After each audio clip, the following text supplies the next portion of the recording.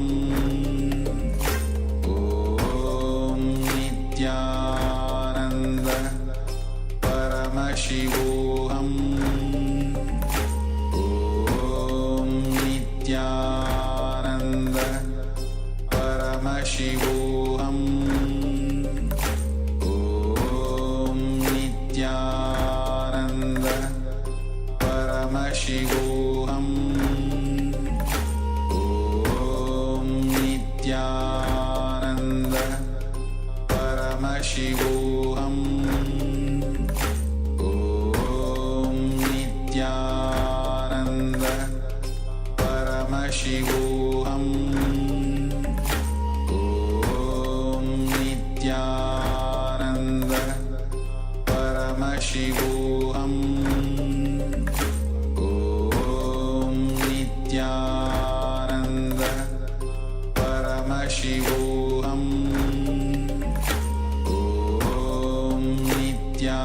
Nityananda Paramashivoham Om Nityananda Paramashivoham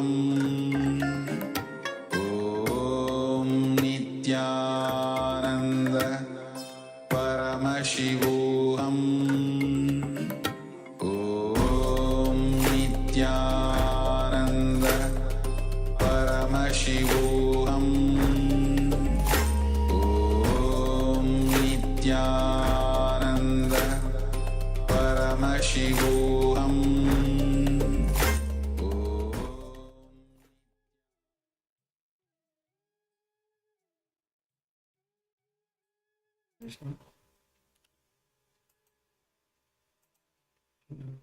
Yes.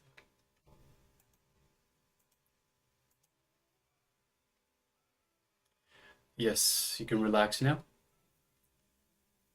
So now that you've done the third eye solution for your partner, or perhaps for yourself, requesting everyone to please share those results with each other. I can see there's a chat going back and forth. So yes. All right. So just take a moment and let us know how you went, how you experienced this third eye solutions.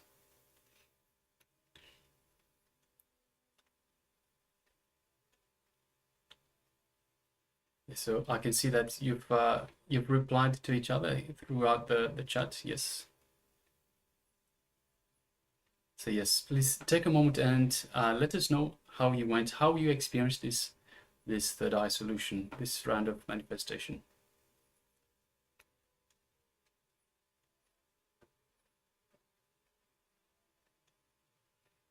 So we can see all the participants are having a lot of interaction, and few of them having a really beautiful smile. So it is very wonderful to see all the participants having participated so actively.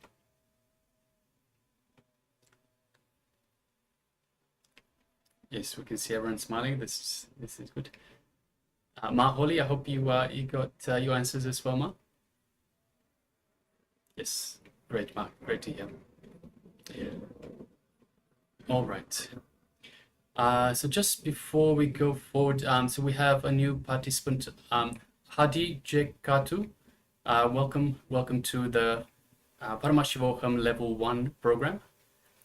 We request if it's possible, if you have a camera, please switch on your camera and please be available in the camera frame. So Hadi Jekatu, welcome to the Paramashivoham Level-1 program. So requesting if you could please switch on your camera, let us know that you are there, that you are available. Yes, and in the meantime, you can also drop us a comment, and if you have any question or require any clarification, please let us know through the chat. Yes. So if you're there, if you come on camera, we'll know that you're there. We'll go through a little bit of description, a little bit of background for this Paramashivoham Level 1 program for your benefit. But yes, we need to see, to know that you're with us, that you're on camera. So please switch on your camera and please make sure that you are visible on camera. All right, so meanwhile, we'll move on with the program. So let's see from the participants, how did you feel as part of this power manifestation segment? So sharing with someone your problem, your question, and having them give your solution, give the solution directly from Swamiji himself.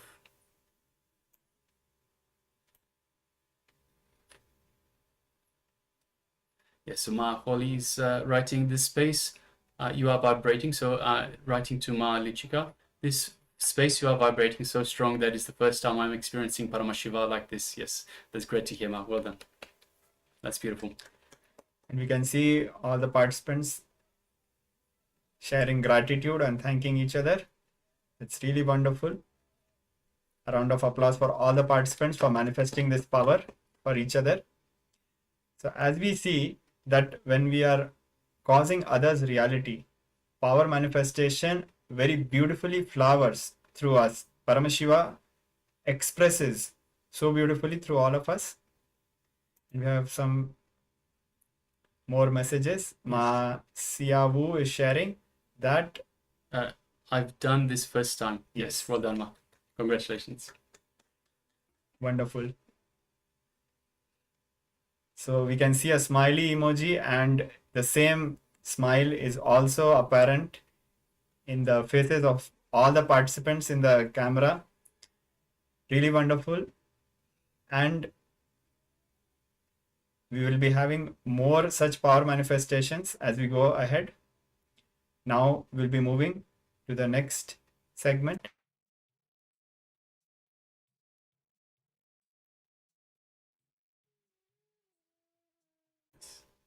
Yes, so we still have some sharings going through. Oh, okay. No, that's fine.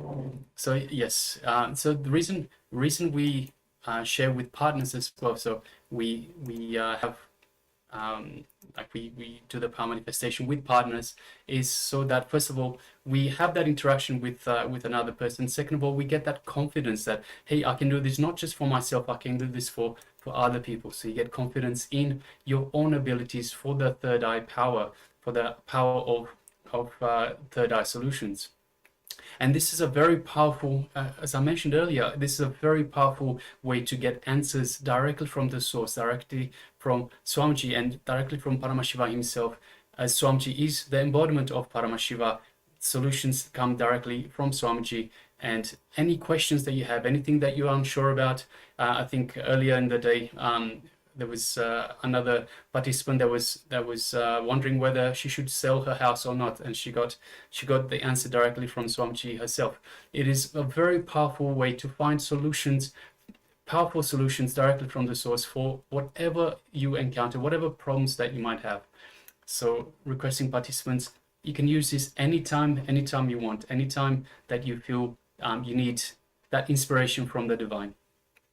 Yes, as Swamiji has always said that Paramashiva is literally waiting to manifest through us.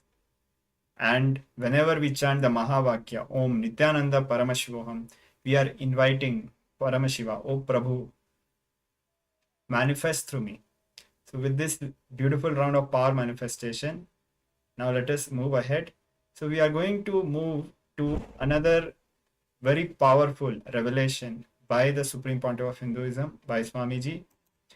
It is about elevating your consciousness through the power of sound. So let us all come to the space of listening as we move ahead to listen to these powerful truths directly from Swamiji.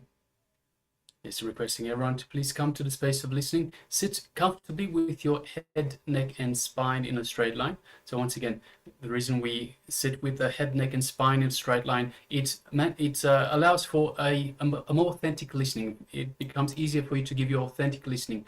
So requesting everyone to sit with your head, neck and spine in a straight line, and let us hear from the Supreme Pontiff of Hinduism on elevating our consciousness through the power of sound.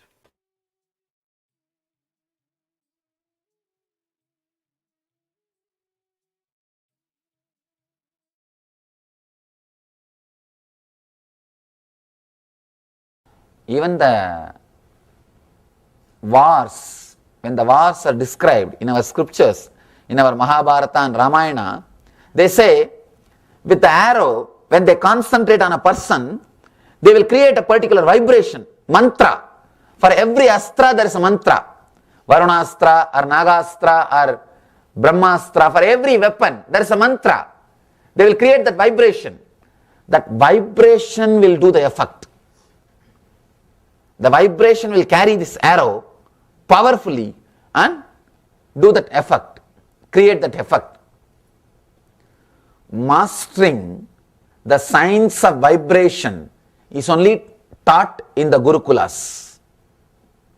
In the Gurukulas, kids, when they were learning under the enlightened masters, you see, to become a master of archery, you don't need to go to an enlightened being. To become a master of killing others, you don't need to go to an enlightened being. But in those days, even archery, even fighting with a sword, all the martial arts, everything is taught by an enlightened being. Why? Because it is not just physical. Something more than physical was involved. That is why they went to Dronacharya. They went to Kripacharya, who are enlightened beings, who are able to handle the power of vibrations, who knows the technique, method to handle the power of vibration, who can teach students to handle the power properly and to use that science of sound. Understand?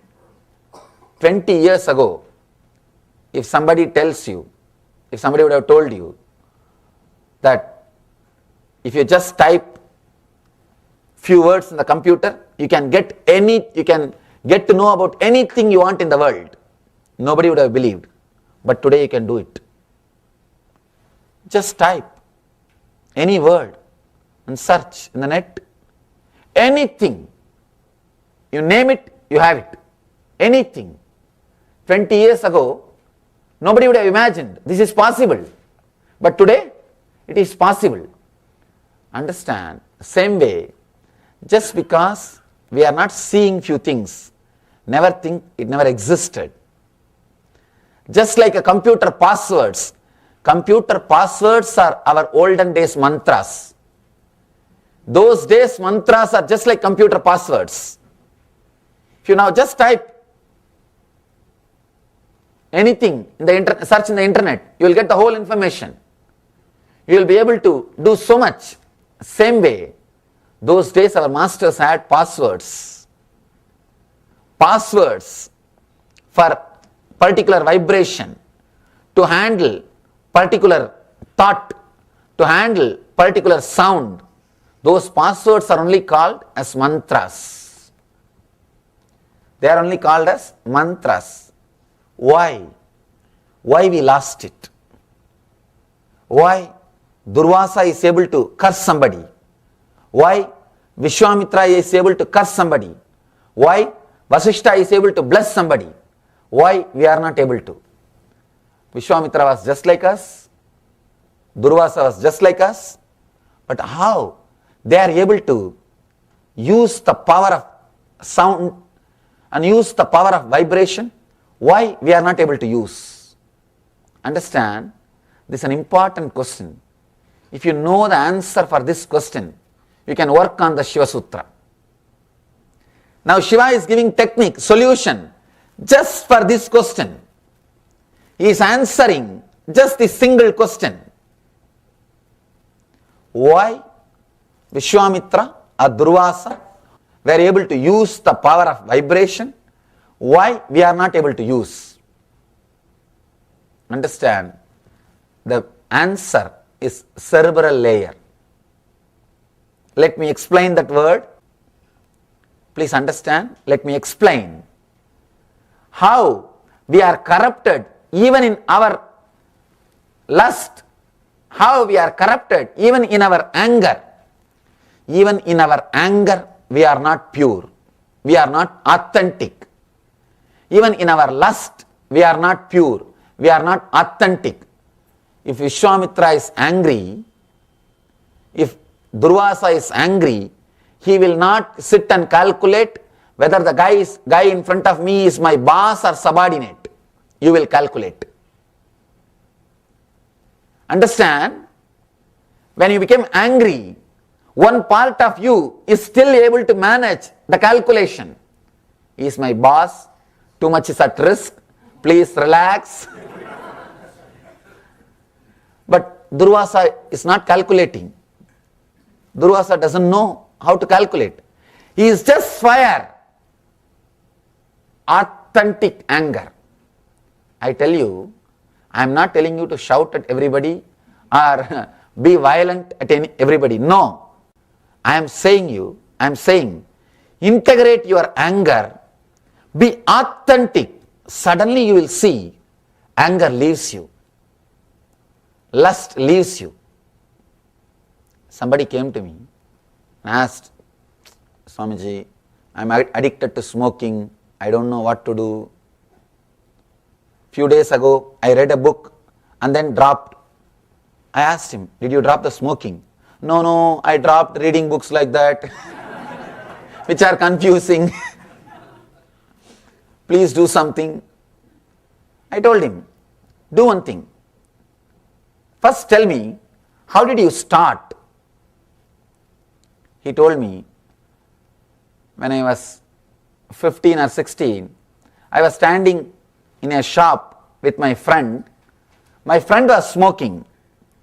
From a distance, my father saw, he misunderstood, he mistook that I am only smoking. The smoke was coming from me. So when I went back to home, he was shouting and he started beating me. In India, kids will be beaten. He was beating me. I thought, oh fellow, you already punished me, then why not smoke? I already received the punishment, then why not start smoking? Just my anger towards him, I started smoking. And I felt I have become a man when I say no to my father. The same problem you all will be facing in your house. When they say no to you, they feel that they have become independent. They are now man. They are now adults. They can think on their own. It is just the desire for freedom comes out as big no. Anything you say, all they know is no. Anything you try. See, to do some work, there are three ways. One, do it by yourself, or hire somebody to do, or tell your kids not to do. It will be done. Just anything, straight no. Because they feel strong when they say no to you. When they say no, their ego is feeling very strong. It's the nature. So I asked him, your anger towards your father only started this habit. First work on that anger. First be really authentic, integrate. See, if you are angry, express it on him. If you don't, if you feel that expressing it on him will create karma, cycle, the chain, he will again express it on you, it will lead to one more karma, then at least know how to release it in the air. That's what we call releasing the samskaras, karma dahana. In Yoga Sutra, we have a technique, we have a method. If you can't express the anger on the other person, if you feel the cycle or the karma chakra will be created. Karma chakra means what? You will shout and she will beat and you will again shout, and it's just a routine. It will only get developed if you feel that will happen, then at least release it in the air. But be authentic in your anger. When you are not authentic, it will start expressing in so many ugly ways. Understand? Anything, whether it is anger, guilt, lust, or pain, or fear, if you are not authentic with that emotion, with that energy, it will express it in a very perverted way. Very perverted way. All perversions, all mental disorders are just perverted or cerebral expressions, or disturbed, distorted expressions of these emotions. Understand? These emotions are power, energy to your being. You can see when you become angry, how energetic you become. Your whole body is alive. Every cell is just living. Your whole energy is alive. When you are filled with lust, you can see, when you are filled with lust, the fear won't be there. You won't have fear. No fear will be there. That is why, even knowing the laws of the country, people commit mistakes. They know the laws of the country, the laws of the society, they know everything. But fear will not have place when you are filled with lust. Because the lust is power, energy. If you are authentic with that energy, the energy will liberate you. Understand? The energy will liberate you. Because all these energies, the lust is Muladhara chakra, the base energy. Fear is second, Swadhisthana chakra. Worry, constantly brooding over, guilt is Manipura, third chakra. Each of these energies are base material for your energy centers.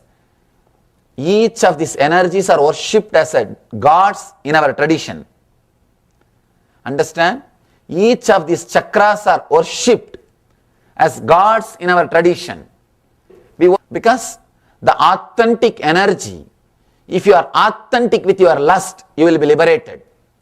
If you are authentic with your fear, you will be liberated. With any emotion, if you are authentic, you will be liberated. The main problem with us, we are not authentic with anything. Constantly calculating.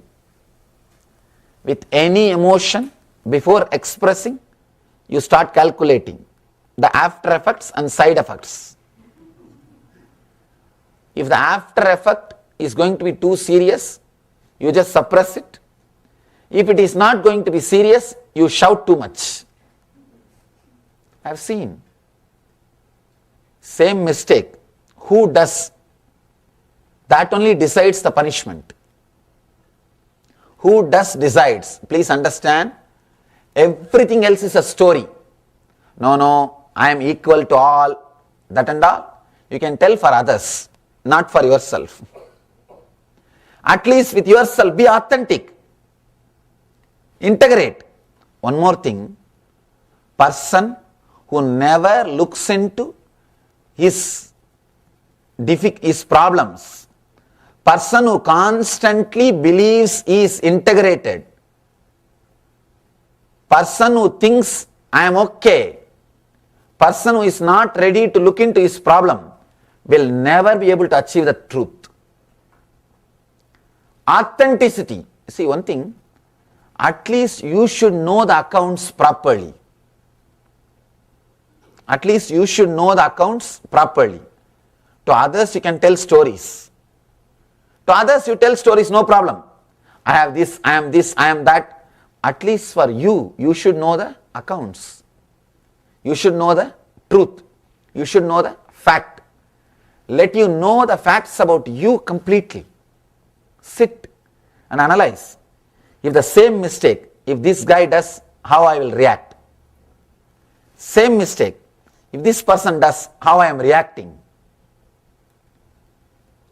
Try to grind, try to polish, try to be honest with yourself.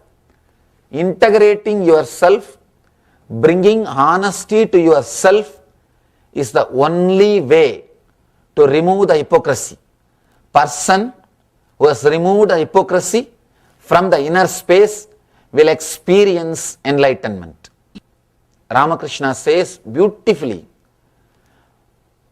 integrating your inner chattering and your words spoken is enlightenment. You will be shocked. He says, just integrate your inner chattering and the words which you are uttering. Let both of them be integrated. You are enlightened. He says, Man mukh ek karo. The mind and the words, inner chattering and the words, if they are connected, you are liberated.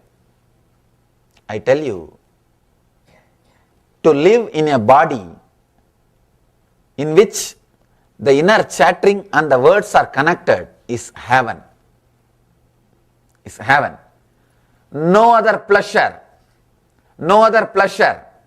can show you that ecstasy like living in a body where this inner chattering and the verbal words, which spoken words, are integrated. It is just pure ecstasy. It's a pure ecstasy. Living inside, it feels so good. Constant ecstasy. That's what I call Nithyananda.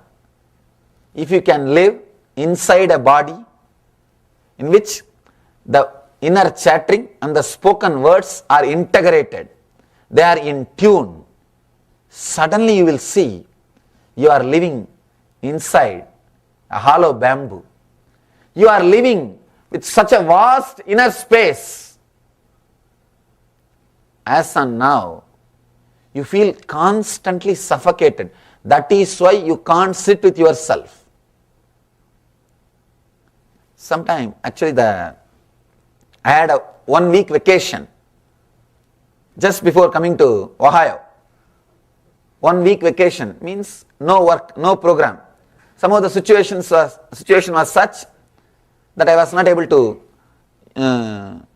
continue my regular programs. 1 week. You will be surprised to know, not even 1 week, 9 days. I sat in my room, did not come out of the room 9 days, no TV. No TV, no music, no iPad, no video, nothing. No entertainment things. Just I sat, 9 days I did not come out. People who are taking care of me, the ashramites who are traveling with me, they said, Swamiji, let's go and have fresh air here, and let's go here, let's go there. I said, no, I don't feel like. 9 days, you see, it is not that I felt like going out and I controlled myself. I don't have to. I don't have to. If I think, simply I can go out and go around and do sightseeing and everything. There was no other routine, no other work.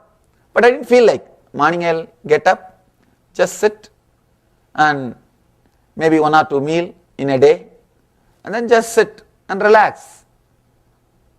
Even people who lived around me were shocked because they have never seen me sitting in one place for 9 days. 9 days I did not come out of the room. Full 9 days. They were asking, what is this, Swamiji, why? I said, just I don't feel like.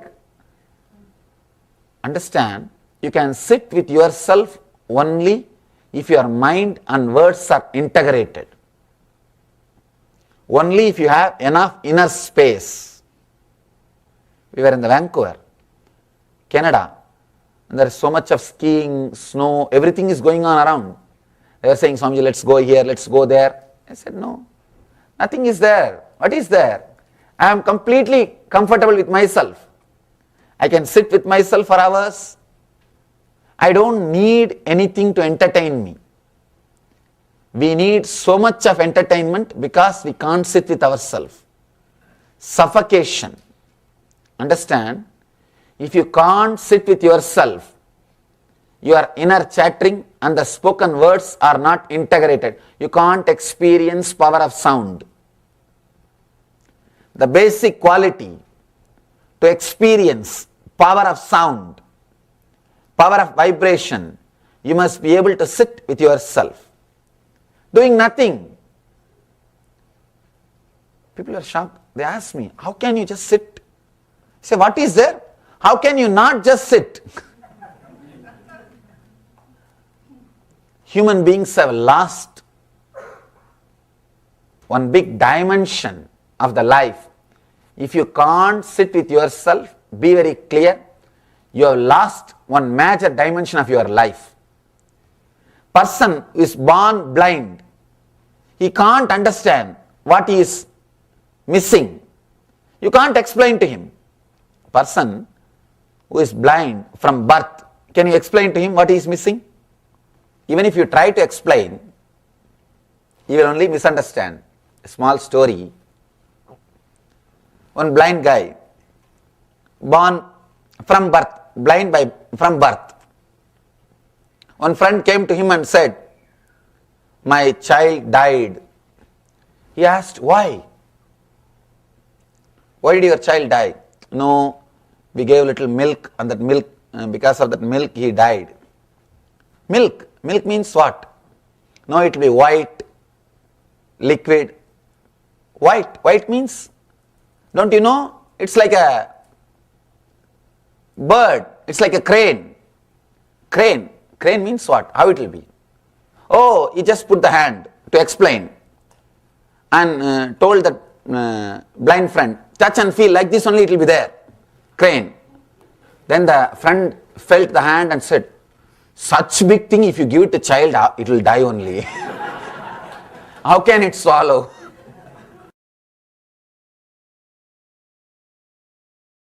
If you try to explain something to a person who is blind from birth, he can't relate. And you can't even make him understand what he is missing. Same way I tell you, if you can't sit with yourself, what you are missing, I can't explain. Not able to sit with themselves means does not have so much of inner space, so much of suffocation. Get all the unnecessary furniture and junk from your inner space out. See, now it's like you got too many furnitures, not only furnitures. Somehow you feel all this junk will be useful sometime. These mad people, if you have seen, the mad people, they will go around and collect everything. Every cover, bag, all the things from the road. And if you ask them why, no, it will be useful at some point. They will keep all those things in the house and they will be sleeping outside. Now that is what we are doing. We have collected enough furnitures and junk. Furniture means which you are using now. Junk means which you are thinking you will use it in the future. But you will never use it. Collecting everything and keeping in the inner space, and you are sleeping outside. You are never able to enter in your inner space. So much smell. It is so dirty. You always live outside with your TV, with your iPad, with your laptop, with your car, or with some other entertainment programs. You not able to sit with yourself means you are not able to enter into your own home, your own inner space. Understand, you are completely cheated by this consumeristic culture. The worst thing which can happen to human beings is being cheated by the consumeristic culture. Consumeristic culture means you can have anything, have more. What to do? That later on will take care. That will think later on. Now have more. You are bombarded with desires. You are blasted with advertisements. Constantly. So much of please don't mistake me. I am not disrespecting, but I am telling you the truth. So much of advertisement for food and medicine is not good. See, constantly you are seeing the restaurants. You see, I am not comparing or criticizing. Everywhere, so much of advertisement for food. What will happen? Every time when you see a food, such big burger photographs, and you will think, why not have one? So much of consumeristic attitude, life. Understand, you lose your inner space. Inner space is lost. You can't sit with yourself because you are constantly. One more thing, you are taught, you are conditioned. If you are sitting with yourself, you are lazy, useless. I am not telling you to be lazy. I am not encouraging you to be lazy. But I am saying, when you want, you should be able to sit with yourself. You should have integrity, clarity, freedom, energy, just to sit with yourself. Person who can't sit with himself, he may have anything, he will not have his self. You may have anything. You may can't. Why people need so much of entertainment? I have seen the people in India, I have seen, they will be 80 or 85. They would have got married, their sons would have got married, their grandkids would have got married, nothing to do. Even they can't sit with themselves. From morning till night, they will be reading that same old Hindu paper, newspaper, with a big glass and matrimonial columns. What for? Nobody knows. Just because they can't sit with themselves. No, truth. All the old magazines they will collect and they will be sitting and reading. What is there in the old newspaper? No, what else is there to do? Because running so much, you lost the ability to sit with yourself. You lost the ability to sit with yourself. The cerebral layer means disintegrated being, unconnected being, completely disconnected with yourself is the reason why we are not able to experience the power of sound. Understand? When Vishwamitra can experience, when Durvasa can experience, when Arjuna can experience, then why can't we? The only reason is they are authentic even in their anger. See, anger itself is not wrong, lust itself is not wrong, but from where it comes, if it comes in an uncorrupted way, in a pure way, you will live it and leave it. You don't have to drop smoking. Smoking will drop you. If you are complete, if you are really smoking, just for smoking, not because of your anger towards the father turns as a habit of smoking, then you can't be healed. You can never be healed. Understand? If you are not able to drop the addiction, some addiction, be very clear, you are not addicted to that. The root of the addiction is somewhere else. People come and tell me, I am addicted to alcohol. Swamiji, please heal me, cure me. I tell them, what do you mean by the word addiction? Do you want to drink? No. Then why do you drink? At that point I want to drink. Why? You know you don't want to drink. How can you say you are not able to control? People ask me, please you control me, Swamiji. What do you mean by it? You want me to take away your car key? And what do you mean by you control me? You are intelligent enough. Just understand, difficulty is they are not directly addicted to alcohol. Some other anger or vengeance, some other emotion perverted, got perverted, and that is associated with addiction. Like a story I told you, that boy is not directly addicted to cigarette. No. His anger took a perversion and he started smoking. Whenever he smokes, his unconscious feels satisfied. He is taking revenge on his father. He always says, when I leave that smoke, I feel I am leaving it on my father's face. I am blowing it on my father's face. His unconscious feels satisfied when it uses the anger in some other way. He feels satisfied. I am taking revenge on my father. Impossible. You can't drop addiction. You can't drop addiction unless you are authentic, unless you are able to understand to what you are addicted. I told him, you are addicted to the anger, vengeance to your father. You are not directly addicted to smoking. Heal that. Smoking will drop you. You don't have to drop smoking. Smoking will drop you. If you are addicted to something, understand, if you are not able to drop something through your logical analyzing, be very clear, you have the perverted emotions. You have the perverted being. Your inner chattering and the spoken words are not integrated, are not clearly connected. They are not directly relating with each other.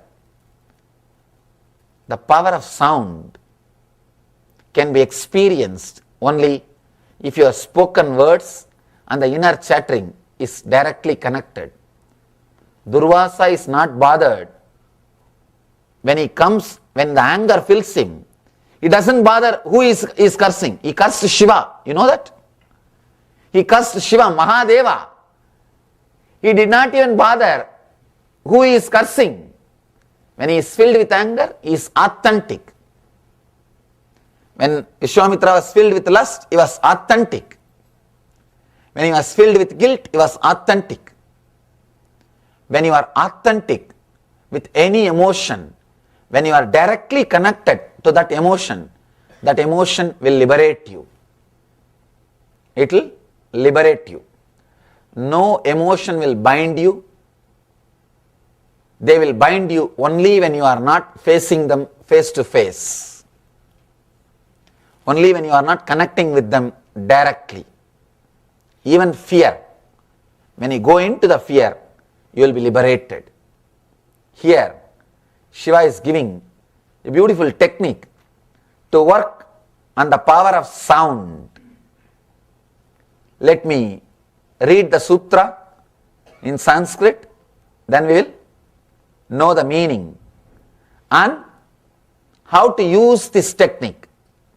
Understand? Now we all know there is something called power of sound. Means the sound can transport you to a different plane of existence. There were masters who used this science, and I told you even experiences from my life. And now we have a technique how to use it in our life, and we know why they were able to use and we are not able to use. The reason why they were able to experience the power of sound and why we are not able to experience. Here we have the technique for the problem also. We have the solution for that problem. Just understand these three things. Through the power of sound, you can be transported to a different plane of existence, and it is possible. Many have lived. Second fact, we are not able to live. Something is wrong with us. How we can achieve that same power? How we can relate, connect with that power? Here Shiva is giving us the technique for two things. One, how to connect yourself, elevate yourself to the level where you can use the power of sound. And the second, how to use that power of sound and achieve enlightenment. Two things. He is first going to help you to integrate. Next, he is going to help you to evolve. Integrating yourself and evolving beyond yourself. Here he is giving the technique. Let me read the sutra. Pranavadi samucharat plutante sunya bhavanat sunyaya paraya shaktiye sunyatam iti bhairavihi.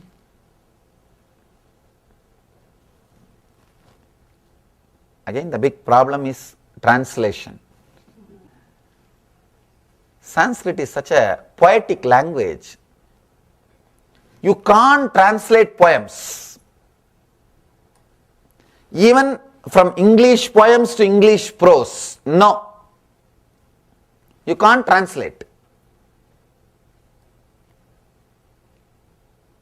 If you translate, you can say what he means, but you can't say what all he wants to express. Maybe you can express only one dimension. Poem is like a 360-degree vision. Prose is like a 120-degree vision. Poem is like a 360-degree vision. Prose is like a 120-degree vision. Only one slice of a pizza. One bit. You can't express the whole truth. And here I am trying to translate a Sanskrit poem to English. Maybe I will try to give the technique, that's all. I don't think I will be able to translate the sutra completely. Intone a sound, O Bhairavi, as Om, the A-U-M, A-U-Ma, the Pranava. Slowly, as sound enters the soundfulness, let you also enter and become enlightened. Very simple sutra.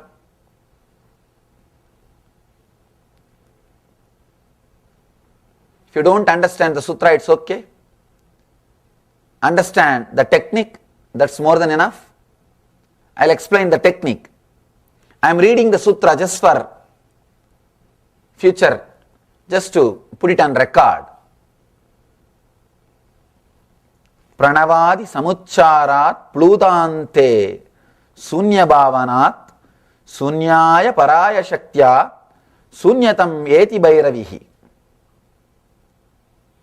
O Bhairavi, by perfect intonation of a pranava, A, U, A, U, Ma, or the sacred syllable Om, by contemplating over the void at the end of the sound, as sound enters into the soundfulness, let you also enter into that energy and be liberated.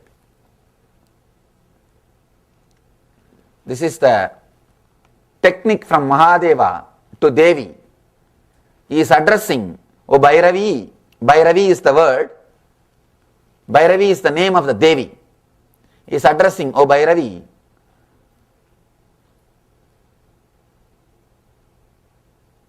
use this technique and experience, let the people experience enlightenment. This technique is given for us through Devi. Devi is enlightened, no doubt. It is given to us so that we will become enlightened. This Murti is made out of the Dhyana Sloka from this book. In this book, it describes Devi was sitting in the lap of Shiva and he was teaching the Shiva Sutras. The same way this Murti was designed. Because I feel this is the book of the books. This book is beyond, incomparable. No other book can claim that they have solution for all possible problems. Here, practically Shiva solves all the existing, existed and yet to exist problems. He gives solution for everything. He says, intone a sound as A-U-M, Om, A-U-Ma, slowly. As sound enters soundfulness, let you also enter and liberate. Let's understand the technique first. And let me connect how this is going to directly help to integrate our inner chattering and verbalization. How it is going to create more inner space. How it is going to integrate us. And how it can elevate us to different plane of existence. How it can elevate us to different plane of existence. Understand? When you create a particular sound, your mind will be occupied only with that sound. Especially loudly. If you are creating internally, you will be doing 2-3 things. I always tell people, don't close your eyes and sit here. People think, no, Swamiji, I am meditating and listening. No. Good listener is a person who is thinking about something else. You will be sitting and acting as if a good listener. What he will be doing? He is lost somewhere else. If you are using the words internally, your whole being will not be integrated. No. Create the sound loudly. Let others also listen. Actually, you listen what you think only when you talk to others. See in your life, many times, when you talk to others about your idea, you yourself get new ideas. People think you planned and now you are coming and giving presentation. No. Suddenly you discovered it. That's all. When you are talking to others, suddenly you discover it. Actually, great truths are discovered when they are presenting the truths. That's all. It was not discovered earlier by contemplating and thinking and then presentation is given. No. Orators, speakers look very intelligent, filled with wisdom because they are constantly discovering when they talk. If you want to be an intelligent person, don't think you need to think, contemplate, meditate and discover the truths. No. Just start talking to the people as if you know the truth.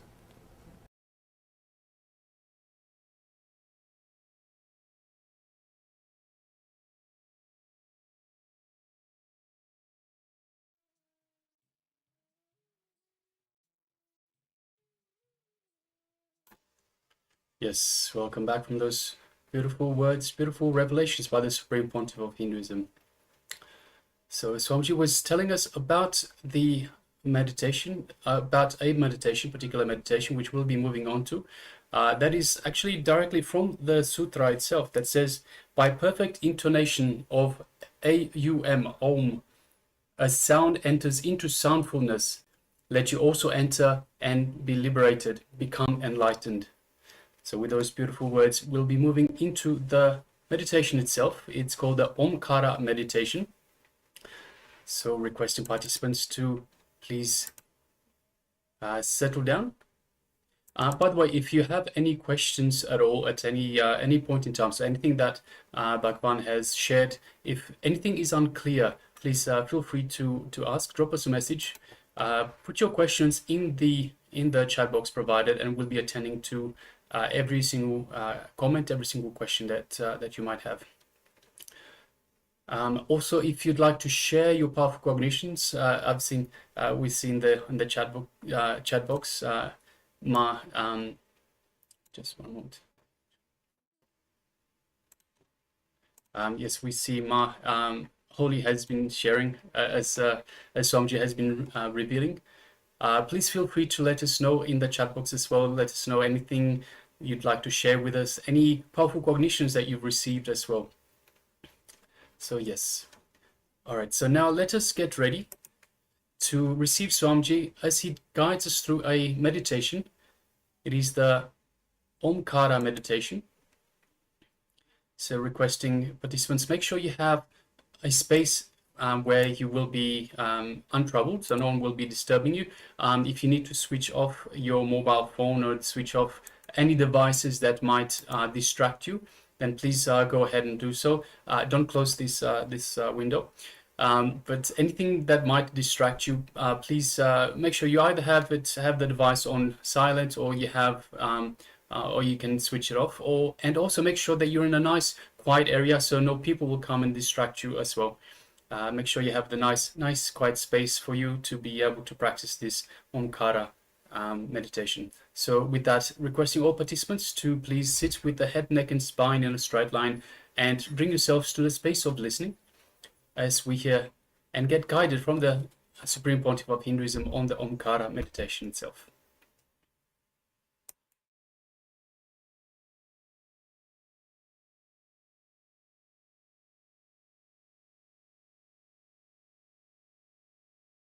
No, some of the great truths. In Sanskrit, we say, by listening, you learn only 1/4. By meditating and contemplating, you know half. The third portion, you will learn only when you talk to others. And the fourth part will be experienced through the experience. You will become a complete being when you experience it. 25% of truth and the knowledge and the new things can happen to you if you talk loud. If you talk to others, 25% new things can happen to you. That is why people go on talking. Now, because once you found the neck, God, when I am talking, new things are coming up into my being. I am expressing new things. You start enjoying talking. Even if you don't have somebody, just catch somebody. Or you have pets who can't run away. Start talking. Start giving your presentations. And you will see, suddenly you are talking too many intelligent things. And things are falling in tune. Here, Shiva also says, start loudly. Only then you will be listening. You won't listen if you are chanting internally. People ask me, Swamiji, if I chant inside silently, it will be nice. No. You will feel nice because you have fallen asleep. People come out and tell me, no, Swamiji, I chanted very silently. It was so great. It was such a great experience. Don't think it is a meditative experience. You would have slept. Maybe a good sleeping pill. Chanting some mantra internally, inside the mind, may be a good technique for sleeping, not for falling into meditation. Falling into meditation, start with a loud voice. And slowly you will see your whole inner being is filled with that voice. Your whole energy is concentrated to that sound. Now, slowly reduce the sound. Go to the depth from where that sound is rising, from where that sound is arising, from where that sound is coming out. Go to that source. Go to that being. You will see your inner space filled with soundfulness. I want all of you to know, silence is not soundlessness. Soundlessness, absence of sound, is dead silence. If you are jumping, if you are working towards the soundlessness directly, you will only be constantly disturbed, irritated by other sounds. People, the so-called meditators, the silent meditators, they will create such a hell to the whole house. They will tell, hey, keep quiet, switch off the cell phone, switch off the telephone. The noise which they make, and they will be so filled with irritation. And I have seen people who are working towards the absence of sound, who want absence of sound. For them to meditate for 10-20 minutes, they will turn the whole house upside down. They will shout at this person, that person, and after shouting, before sitting for meditation, they will shout, go around, keep quiet, keep quiet, keep quiet, keep quiet. After coming out of the meditation, they will come and shout, you didn't have sense when I was meditating, you did that, you did that. Even if you do something, create some noise, and other times they won't record so clearly. It means what? When they were sitting in meditation, they were recording like a voicemail. Whatever was going on was getting recorded. People who work for the soundlessness, and even when they were sitting, they will be so irritated. Ramakrishna, Ramakrishna, Ramakrishna. Ramakrishna, Ramakrishna, Ramakrishna.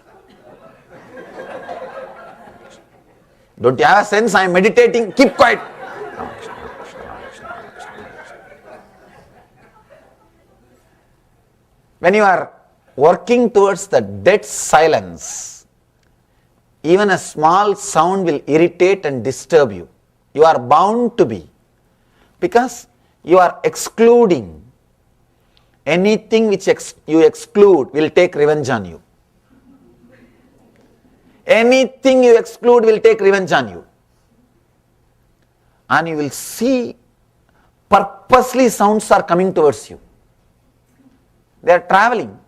Sometime, even if the sounds don't come, you will be waiting for them. A small story like this. One great guy who is trying to work with that absence of sound. The dead meditators, I call them. With a long face, serious, and they can't tolerate even a small sound. They need absolute silence. Absolute means pin drop silence. One fellow, like this guy, sitting in the banks of lake, the village tank, and meditating. That's where people usually meditate after taking bath. They will sit there and meditate. One day I heard the sound of anklets.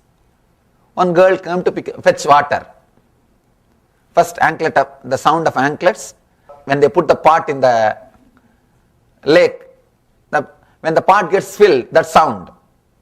That fellow opened the eyes and saw. Irritated, shouted, don't you have sense? I am meditating here. Why don't you come without anklet? Next day she came without anklet. But the water fetching, that sound, he got irritated. He shouted, why don't you come with some other vessel which will not create sound? The third day he was sitting in meditation, just expecting that anklet sound and the water sound. The third day, even if you don't get the sound, you will be just expecting to get irritated, to get that sound. You will be waiting for some sound.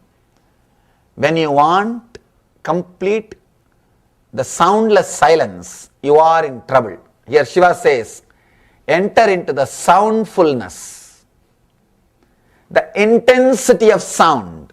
Then no sound can disturb you. No sound can disturb you. He says, go into that sound, source of the sound.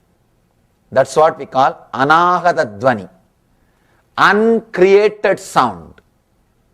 The sound which is not created, which is not created by two things hitting. Ahata means created or hitting. Anahata means uncreated, the primal sound. When you go to that soundfulness, you will experience a sound which is silence, the silence which can't be disturbed by any sound. Silence which can't be disturbed by any sound is the true silence. Silence is not absence of sound. Silence means intense living silence. Understand? I am giving a new meaning for the word silence. Intense living silence, not dead graveyard silence. These guys who are working for the dead silence, soundlessness, even in graveyard they will not be relaxed. They will say, oh, the air sound is coming, or some bird chirping. They will be disturbed by some sound. If you are excluding, you will be disturbed. If you are including, nothing can disturb you. Shiva is a great master who includes everything. Who includes everything. Let me describe the technique so that you can play with this technique. Play with this powerful technique. Understand? This technique will do two work. One, will first heal you, integrate you, so that you can start experimenting and experiencing the power of sound. You will achieve the state of Vishwamitra or Vasishta or Durvasa. You will be able to play with the power of sound. The second thing, you will be able to use this same technique to elevate you to the enlightened consciousness. Healing you is one part, elevating you is second part. Healing you means bringing you to the level of Durvasa, Vasishta or the Vishwamitra. Elevating you means what I said, that just by sound you can walk on fire, you will not be burnt. That is elevating.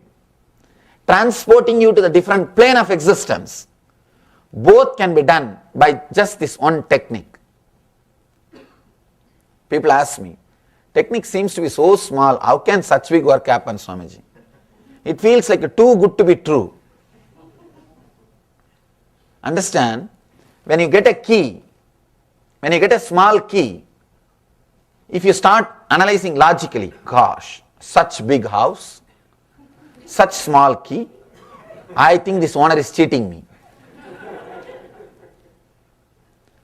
Do not use your negative logic before you try. Just try. Try for a few days.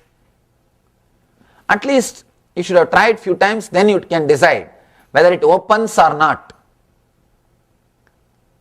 Our logic, gosh, problem is so big, but solution is so small, house is so big. Key doesn't have to be house size, but at least it should be door size. Logically, that is what it should be. Na? It may not be house size, at least it should be door size. But it is too much. 20 feet tall house and just 3-inch key. How can this open? My problems are so big, and the Swami is giving half an hour discourse and he says, I can become Vasishta, I can become Vishwamitra. What he means by it? Understand, I am not here to give you any false promise. No. I am not here to give you something which is too good to be true. I am here just to share the things which I experienced, and just to share the technology which millions have experienced. Millions have experienced. This technology is developed by at least 2 million inner scientists with 10,000 years of research and development, practiced by 1 billion people around the world. This is the essence of the Vedic tradition. Vedic tradition boasts at least 10 million inner scientists and 10 million inner science laboratories. In India, we have 1 crore temples and ashrams. 1 crore temples and ashrams where every day congregation happens. We don't believe in holiday religion. No. Every day congregation happens. 1 crore inner science laboratories and 10 million, same way, 1 crore inner scientists who are working with this technology, who are working with these mantras, with these great truths, and 1 billion people following this technology. Understand, I am expressing the experience of the great masters. All you need to do, just play with these techniques. You don't even have to be a serious meditator. Serious meditator is a guy who is depressed. No, really. All the so-called serious meditators, depressed fellows, they can't laugh. No, really. Just go to the serious meditators' places, they can't laugh. They can't laugh. They lose the nature. They become so serious and so arrogant. God, even God can't help them. Because they become arrogant in the name of God. They become serious in the name of simplicity. They will try seriously to be simple. They will try so seriously to be simple. The whole joy is lost. Being simple means being with all your mistakes. That's all. Nothing else. That's all. Just accept yourself. If you can't accept you, at least accept you can't accept you as you are. That's all. Either accept yourself with all your mistakes, or accept you can't accept you. At least that. Over. But they will try their best. No, first this, first that. And the step-by-step process creates all confusion. Here, Shiva gives you simple and straightforward techniques. That is why this book did not become popular. No, really. If Shiva gives you some complicated techniques, then people feel ego satisfaction. No, really. They feel their ego is satisfied. They feel they received something worthy. Simple things do not appeal to an intellectual mind. Simple things people don't feel connected to it. They become so complicated. Anything which is very complicated, they feel connected. I have seen, when I tell people, go around the hill 10 times in my native place, that going around the hill is a famous tradition. 16 kilometers, they will have to walk 10 miles. If I tell them, please go around that Arunachala hill, do the Girivalam for 10 times, they will leave so happily that they will go out and tell, Swamiji gave me big solution, all my problems disappeared, I am so happy I came and met him. If I tell them, please sit for 10 minutes and meditate every day, I think this Swami doesn't know much. This Swami doesn't know much about spirituality. It's okay, I think he is after all young person. He will not know too much about spirituality. I think anyhow, whatever he knows he told me, but I will go for second opinion. See, when you tell something which is straight, people feel it's okay. I just came to see what he tells. I just came to check out. And they don't feel connected. And if you teach them, if you nicely blast them, actually you should beat them, then they are happy. They are quite happy. Yes, I paid $200, I got some material. I learned something. But here Shiva is straight away giving a simple technique. He says, chant the Omkara loudly with that same loud expression. Go into the source from where the sound is coming from your being. He is not telling you how to sit. He is not even telling you you should not lie down. You can even lie down. He is not putting any condition. He is not giving you anything else. He is not telling you, you should not eat this, you should not eat that, you should not do that, you should not do this. Nothing. Actually, inside, unconsciously, everybody wants some do's and don'ts. Because you are trained to live with the do's and don'ts. Here, Shiva is not giving any do's and don'ts. No. He is just giving you the technique and he is telling, be authentic. That is where the problem starts. That is where the problem starts. It is too simple. If it is very complicated, you start feeling connected and you start practicing it. If it is too simple, because you don't feel any respect towards it, you don't practice it. That's why I always tell people, in our meditation camps, I make them do there itself. Once you do, then you know. Then you know the power of it. Then you know the power of this technique. Today, we will also, just for 10 minutes, we will try this technique and see the power of it. See, if I just give you the glimpse of this meditation, only one experience with this meditation, you will not stop doing it. You will never miss it. Giving one glimpse of this great technique is what we call initiation, diksha. Diksha means making the person experience at least once, so that he will continue. He will continue to experiment. See, if you experience once, that's enough. You will continue to experience. You will continue to practice. But till then, your intellect will be playing its own game. At least once I should show how the key opens. Then if I hand over the key, you know, yes, this key opens this house. Then you can be inside the house or outside the house. You will have confidence. This key opens.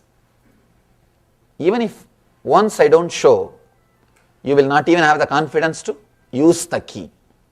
So now, let us work on the key just for a few minutes. Let me explain the technique once more. You will create intense, deep sound of Omkara. Om.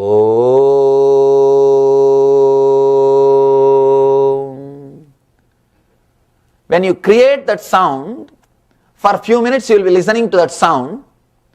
After a few minutes, let you be creating the sound loudly. Along with that, just internally search the source of the sound, from where that very vibration is coming. Where is the source of that vibration, that sound? Understand? First you will listen the sound which you are creating. Then you will go to the source of the sound, from where the sound is coming.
bless you all.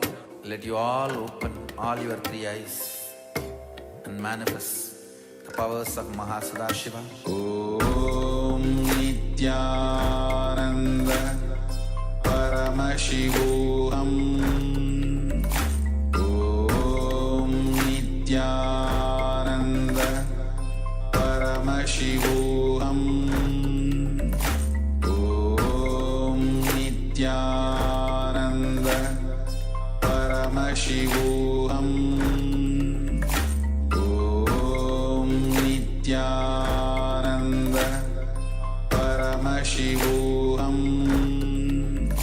Om Nityananda Paramashivoham. Om Nityananda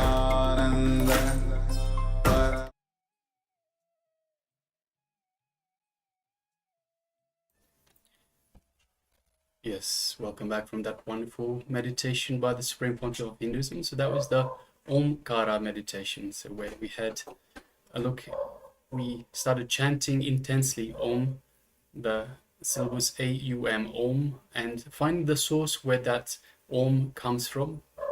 So first of all, we were chanting from the navel center, then seeking for the source of the Om sound itself, finding the source of where the sound comes from.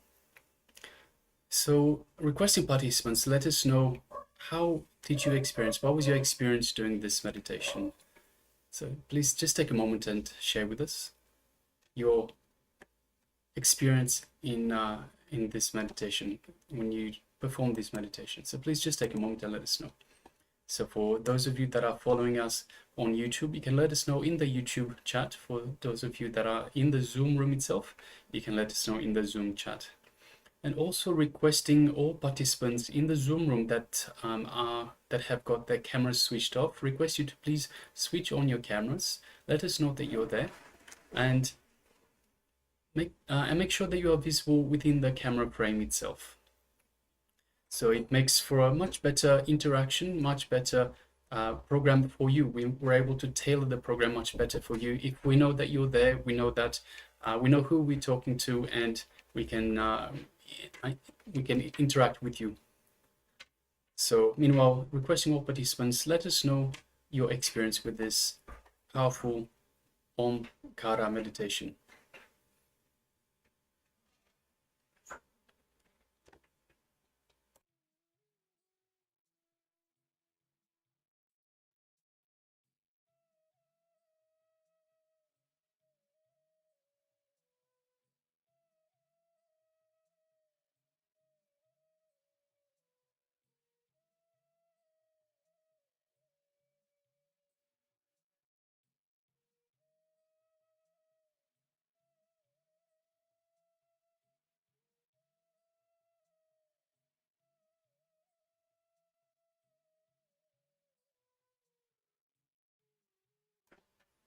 Yes, we have a question from Hadi Jerkadu. Is it being recorded?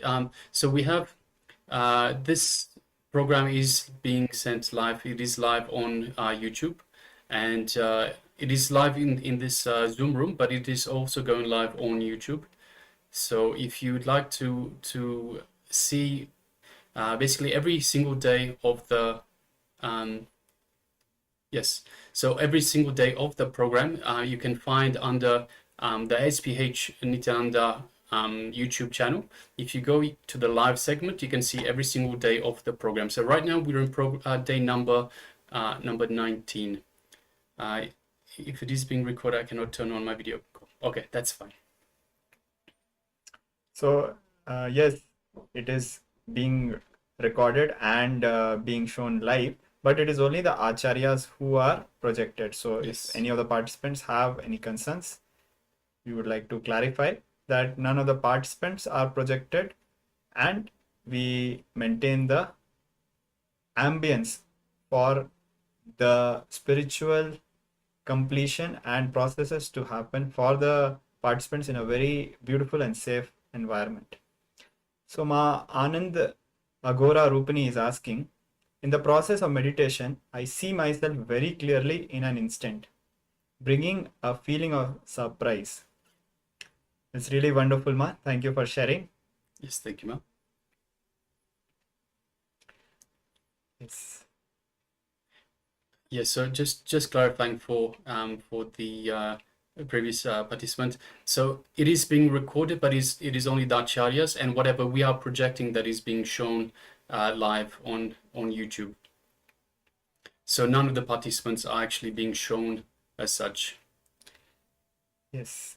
Ma Holly is sharing that I was getting a headache and my chest was feeling weird and my cells were vibrating like a river flowing through my body. Thank you for sharing, Ma. And all of us have a different kind of experiences, and as we are doing these processes, various kinds of cleansing and completions is happening on our body physically, and that sometimes will manifest as a slight headache. So it is actually okay because the body has gone through a process, a cleansing process. When you do the next process or you do this again, you will notice that the same headache will not be repeating because you have already gone through what the body needed to go through. So it is actually a good sign of the healing which is happening. So thank you for sharing, Ma.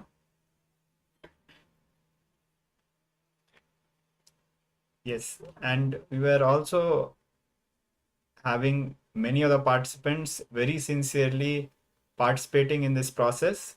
If any of you would like to add to these experiences, to this and share your experiences, please go ahead.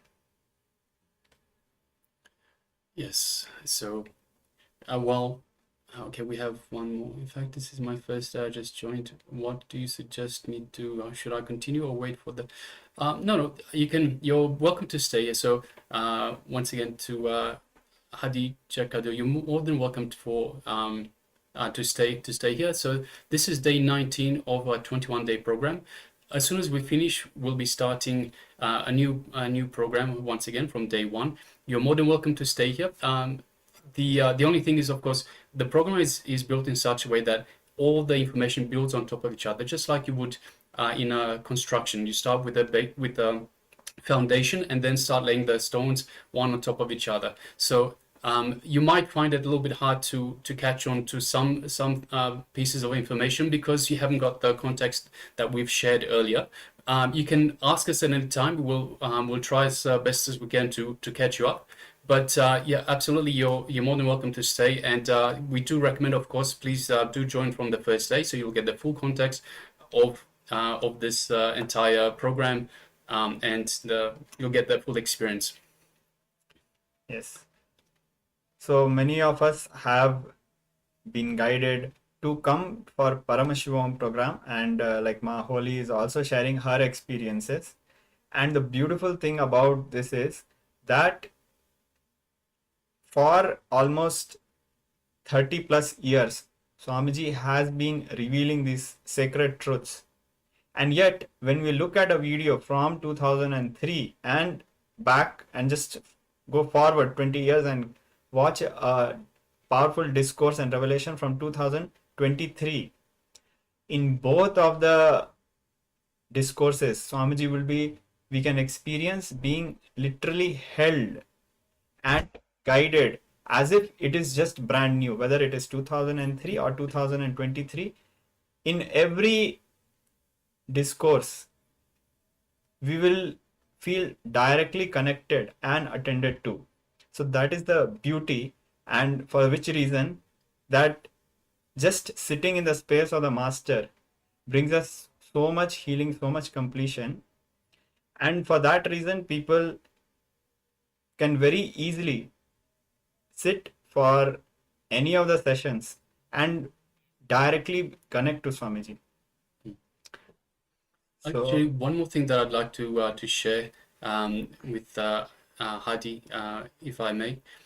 So every day Swamiji comes and gives us darshan. Darshan means a glimpse of the divine, a glimpse of the superconscious happening. So I request if you're able to, it'll be at 7 p.m. Eastern Standard Time, which is the US time, which is roughly about, I believe you're in Europe, For around 5 p.m. in France. 5 a.m. 5 a.m. Yes, around 5 a.m. in France. So request that you come and join the darshan as well. It'll give you an experience of the superconscious. Just one glimpse from the master, from the Supreme Pontiff of Hinduism, from Swamiji himself, can act on so many different levels of your consciousness, of everyone's consciousness. So request you to please join. It's darshan happens every single day at the same time. So yeah, okay, great, thank you. So Holly is also adding to her sharings. Yes, thanks to all the people here, as they are my very existence connected to all beings, experiencing all dimensions of Paramashiva. Yes, thank you, Ma. Thank you, Ma, for sharing your beautiful experiences. And now let us move ahead with another exciting round of power manifestation. We will be going ahead with another round of manifesting the powers of the third eye and doing a third eye reading for yourself in this round. So in the previous round we did a third eye reading for our partner. In this round we are going to again do a third eye reading for ourselves. Just before we go ahead, so the third eye initiation we usually get on the very first day of the program itself. So so requesting our new participant, don't get discouraged if you're not able to manifest at this point. So on the very first day of the Paramashivoham Level 1 program, Swamiji, during the darshan itself, so the darshan, which is 5 a.m. Your time, Swamiji initiates us into the third eye. So if you're unable to manifest at this point, don't get discouraged. There are also some links that we can share with you that help you in awakening your third eye and help you to manifest easier. So we'll provide some links for you to look at in your own time. But for now, we'll be going ahead for everyone, for all the participants, in terms of the third eye power manifestation, which today is the power of third eye solutions. So every day will be a different power. Today is the power of third eye solutions, which is where we ask a question for Swamiji. So we put a question into our third eye and we ask Swamiji to give us the solution. So through the power of the third eye, through the connection to the divine, to the superconscious that is all-encompassing, to provide us with an answer to a question or to a solution that we want the answer to. All right, so in the previous round, we requested participants to pair up and do the solution for each other. In this one, we're going back to answering the solutions for ourselves. So I'm requesting all participants write down, so grab a pen and paper and write down a question or a solution that you would like an answer to from the divine, from Swamiji himself. So take a moment and write down a question that you would like answered, that you would like divine inspiration or divine answer from.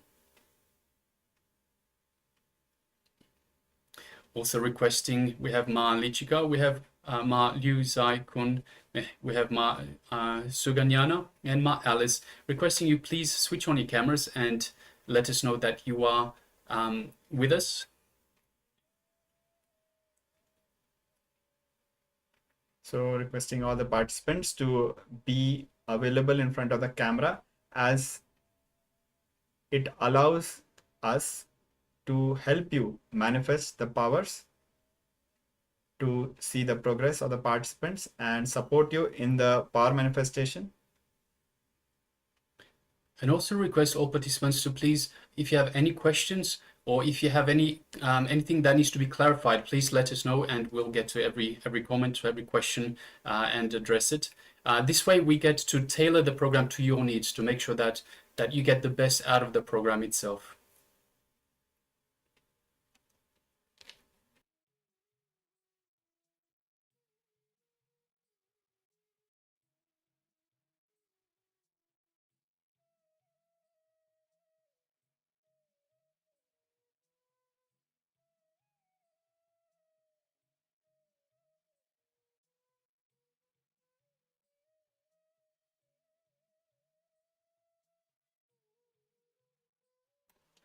All right, so assuming everyone's written down their question on a piece of paper, so we request you to write it down on a piece of paper for your own record. So for you to have a record of the question that you were asked, and you will also write down the solution. So that will be the solution that you received from Swamiji himself for the question that you had. So now let us move forward with the power manifestation. Let us invoke Swamiji in our inner space. So our inner space is the Ananda Gandha region. It is the area of the solar plexus just below the heart center. So the heart center is in the middle of your chest. Below that, just a little bit below that, is the solar plexus area. It is the Ananda Gandha region. So let us just invoke Swamiji in our Ananda Gandha region. Let us connect to Swamiji. As all power manifestations come from the feeling connection, from the space of oneness with the divine, let us connect to Swamiji in our inner space. Let us feel Swamiji radiating his love, his grace, and his superconscious energy throughout our entire inner space and, of course, our entire body. Just feel the energy permeating every inch of your body. Now let us connect to Swamiji in our third eye as well, just in the brow center, so in between the eyebrows. Visualize Swamiji in there.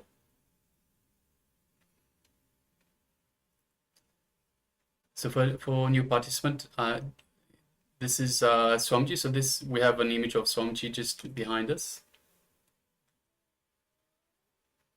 Let us start chanting the Mahavakya. The Mahavakya is the code word for us to connect to Swamiji himself. Om Nityananda Paramashivoham, which means Om, eternally blissful, I am Paramashiva. Paramashiva is the primordial divinity, the source of everything, the superconscious energy that envelops everything.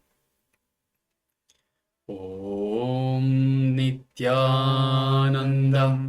Paramashivoham. Om Nityananda Paramashivoham. Om Nityananda Paramashivoham. Yes, continue chanting the Mahavakya and just gently put your question in your third eye. So in the area between your eyebrows, just place your question in there, visualize your question in there, and ask Swamiji for a solution to be revealed to you. And from the space of oneness, from the powerful cognition that you are Paramashiva, you are your divine true self, you are part of the divine, let us manifest this power of third eye solution. Please go ahead, continue chanting the Mahavakya, and let us continue.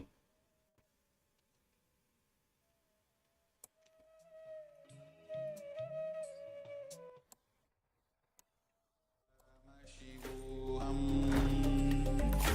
Om Nityananda Paramashivoham. Om Nityananda Paramashivoham. Om Nityananda Paramashivoham.